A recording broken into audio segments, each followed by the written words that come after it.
There is no better measure of the huge influence and impact universities have than on the lives and stories of their graduates. It is therefore my great pleasure to invite Dr. Aidan Barron, who is an alumnus of the University of Tasmania, through graduating with a Bachelor of Paramed Practice in 2017, to present the occasional address.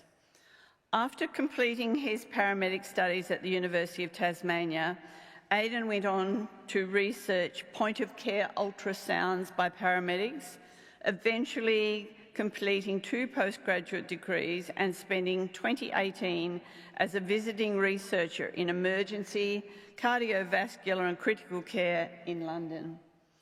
He returned to Sydney to study medicine in 2019, whilst continuing his advocacy and teaching, and in 2021 was awarded the Phillips Young Clinical Pioneer Scholarship for innovation in prehistory ultrasound, and in 2022 was named CQ's University Alumnus of the Year for international services to emergency medicine and paramedicine.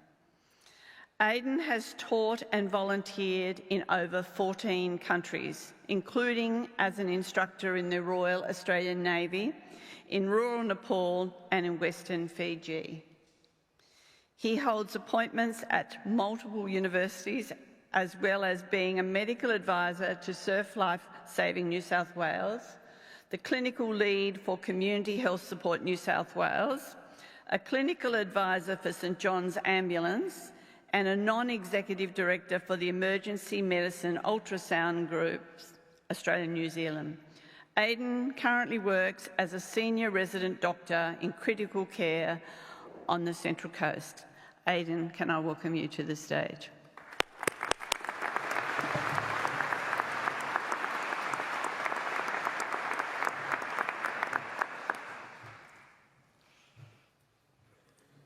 Good afternoon, Chancellor, Vice-Chancellor, Deputy Chancellor, Dean, faculty, family, friends, and of course, graduates. You did it. You made it here, and you should feel proud. I too would like to start by acknowledging the traditional owners of this land, the Gadi people, the people of the grass tree of the mighty Eora Nation, and to pay my respects to them as custodians of this land and to any First Australians and Torres Strait Islanders in the room today. I also want to acknowledge the people both here in the room with us and who couldn't be with us here today, who stood behind and beside each one of you to help you get to where you are.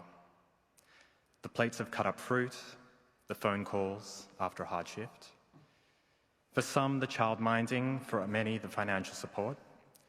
Let's take a moment to recognize them.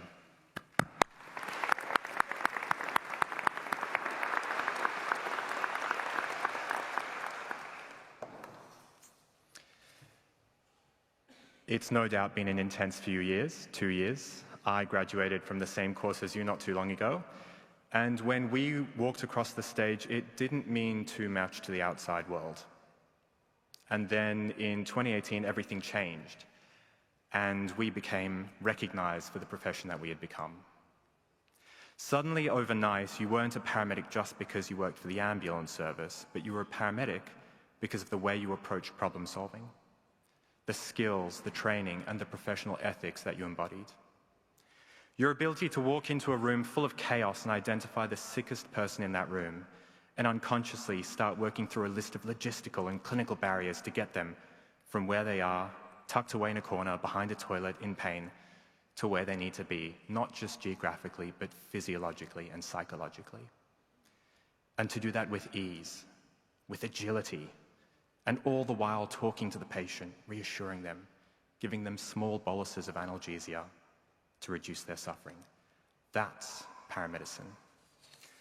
That's what makes us unique as a profession. It's the way we problem solve.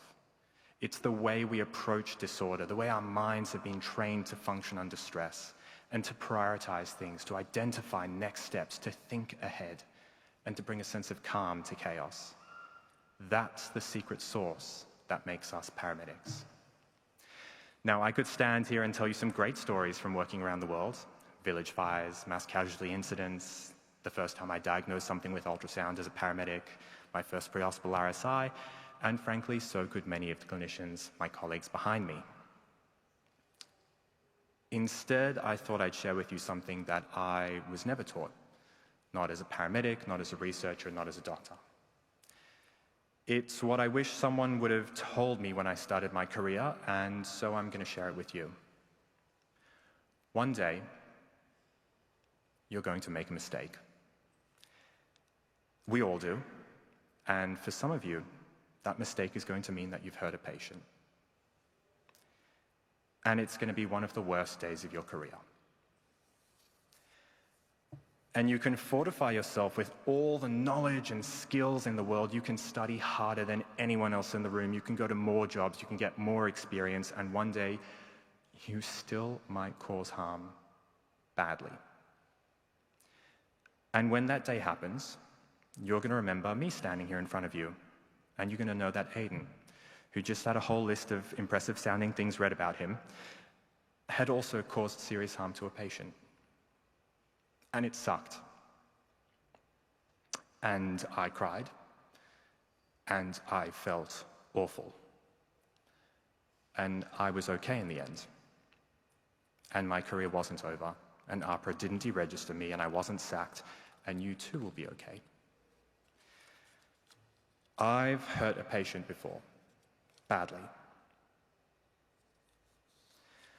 I don't think you can practice in healthcare long enough and expect it not to happen eventually. I pray it doesn't happen to you. But we're only human, and if you treat enough patients, eventually it could happen to you. And now I'm going to spend just 1 or 2 minutes sharing with you some of the tools that have been shared with me on how to deal with it. There's 2 things that are going to protect you if this one day happens to you. The first is that your intentions were honorable. You were trying to do the right thing and there was no ego. You weren't trying to prove something. And the second is that you immediately take ownership. You apologize. And you try to learn as much as you possibly can from it to prevent it happening again. There's a secret when it comes to saying sorry, and this applies in general, universally, but particularly in healthcare. When a mistake happens, when an accident happens, when we do the wrong thing, and when we go to say sorry, there isn't one victim, there's actually 3 victims. Victim number 1 is the patient. And there's good research to show that saying sorry decreases your likelihood of being sued by more than 80%. Patients don't want revenge.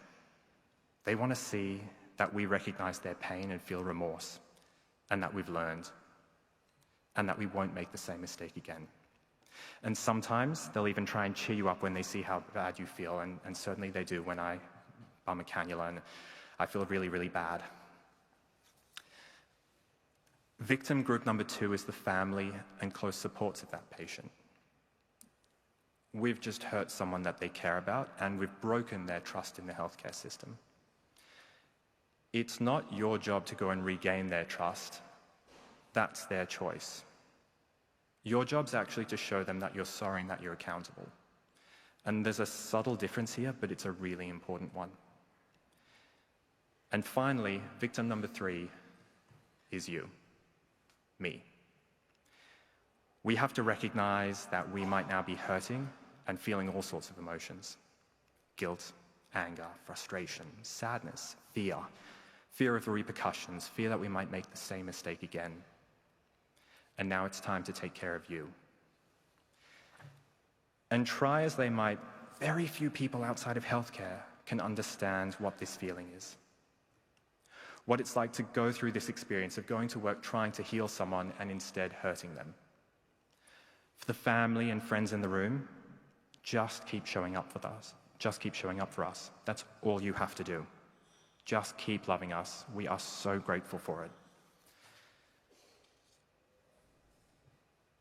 But this situation is why you need to surround yourself with good colleagues, mentors, who have your back, who can say to you, it's going to be okay. You're a good paramedic. You're not a bad person. People who've walked this road before us, who have your back, who can say to you, it's going to be okay. You're a good paramedic. You're not a bad person. People who've walked this road before and who know what it's like and who can guide you.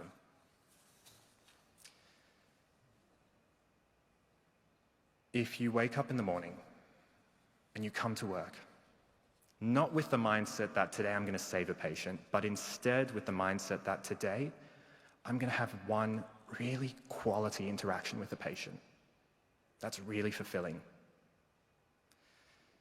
And if you show up and, in the words of my dear departed friend, the late Dr. John Hines, you act with honorable intentions, you take ownership, then you won't just be a paramedic, but you'll be a member of the paramedic profession. And if this terrible thing happens to you, on that day, our entire profession will stand behind you. And I'll be there in the crowd, standing behind you, telling you, you're going to be a great paramedic. And I'm proud to call myself your colleague. Congratulations. We wish you a safe, fulfilling, and incredible journey ahead. Thank you so much.